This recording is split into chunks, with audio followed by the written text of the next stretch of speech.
Lock&Hackle coming to you. Good morning, everyone. What you see is the Tristar Upland Hunter over and under shotgun.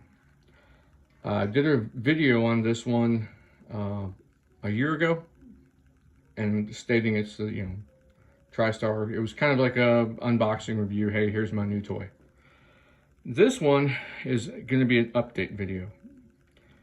Between that video and this one, we developed some issues, I did, with this shotgun. Now, a sub $500 shotgun, it's probably going to have issues. And a lot of it's going to be mostly cosmetic, some mechanical. It may have a spongy trigger and all that stuff. But this one, I was getting dead strikes on the upper barrel. In other words, it would go click and no bang. Bottom barrel would go click, bang. And that was kind of irritating. My last time out, I only could shoot a single barrel shotgun. It was muted down to a double barrel to a single barrel, and I really wasn't happy. Long story short, it's expensive to ship firearms. It's costly to do it. There's lots of regulations about it, and I was like, this is going to end up costing me more than the gun is worth. I need to be able to fix it myself. So I called the manufacturer. They sent me out a set of firing pins and springs. I disassembled the firearm. I took a micrometer and tested the pins, the original pins, to the new pins. They seemed to match, so I swapped them out anyway, put the new pins in, still had the same problem. Okay, now more investigation has to be done. And a lot of the parts that are made in firearms these days are just forgings, or MIM, which is metal injection molded. These are just kind of forged parts, and then they're given some cleaning and polishing, and then they're put together. They're not necessarily hand finished. They're not not like a Swiss watch where somebody is hand fitting it with a microscope and all that stuff, magnifying glass. So after a second call to the guys at Tristar, we spoke over the phone, and he said I could send it in and they would give it a tuning. And I said, okay, what does that entail? So they told me, and I said, well, okay. And he said, well, if you're handy enough, you could do it. I said, okay. So I did just that. I took the hammers out of this, especially the hammer that strikes the top firing pin, and did some filing, measuring, filing, measuring. They really couldn't tell me, the guys at Tristar really couldn't tell me what the depth of the hammer should be from, say, the back of the hammer to the face of the hammer. They really didn't know. They didn't want to give me that information, I guess. Proprietary, I don't know. So I did it myself. And after a couple days of working a little bit at a time, I finally got the desired results, and that was primer ignitions. Now, modern cartridges like this use what's known as a 209 pocket primer, and they can be set pretty deep inside the cup.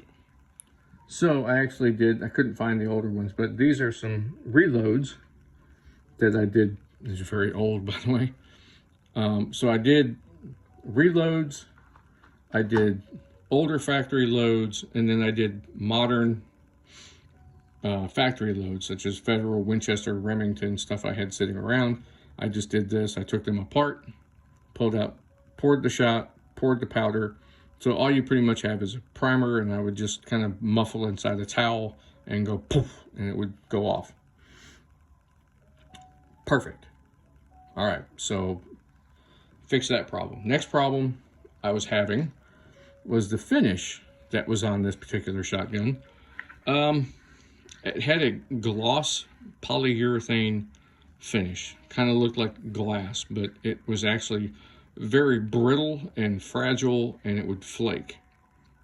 That really irritated me more than the fact that the upper barrel wouldn't shoot. I could still shoot it, just single barrel.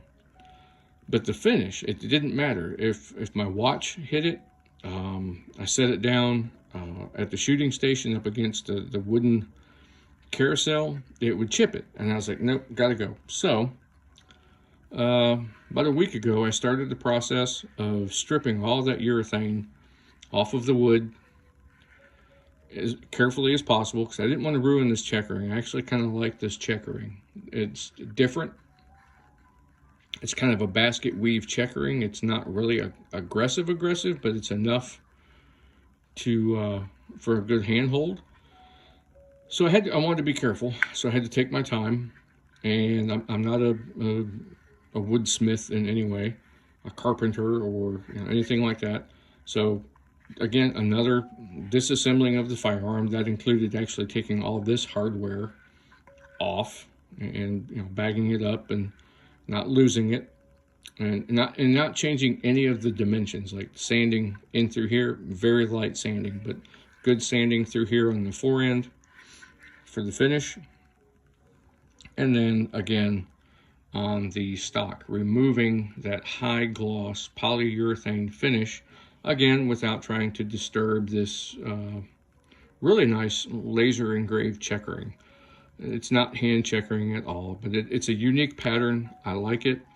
It gives the end user a good texture to hold the firearm with. And I do like the design. It's rather ornate, but you can see, I don't know if the camera can pick it up, but like right in through here, I really didn't get close enough with my scraper and sandpaper to get some of that urethane off. There's still just a little bit left. And whatever the urethane they used, it really didn't soak into the wood all that much. It was just kind of on it. So it turned out pretty nice. It does still have a little bit of a sheen to it. Now what I used was a stripping agent that removes paint and urethane off of wood, metal, so on and so forth. And then I just did the old boiled linseed oil on it, about 4 coats, let it dry, sand it, let it dry, sand it. And then the last coat turned out to be a mixture of some polyurethane stain and linseed oil to protect the wood, soak into the wood, and give it a little bit darker color, just a little bit. And I think it turned out pretty good. I didn't want to go too far in depth with it. Again, it's a sub $500 over-under shotgun. You can only expect so much. So I should have a report coming up here pretty soon about how she did at the clay range. So if you have any comments or questions, you can put them in the bottom. You know where they go. Lock and Hackle, signing out.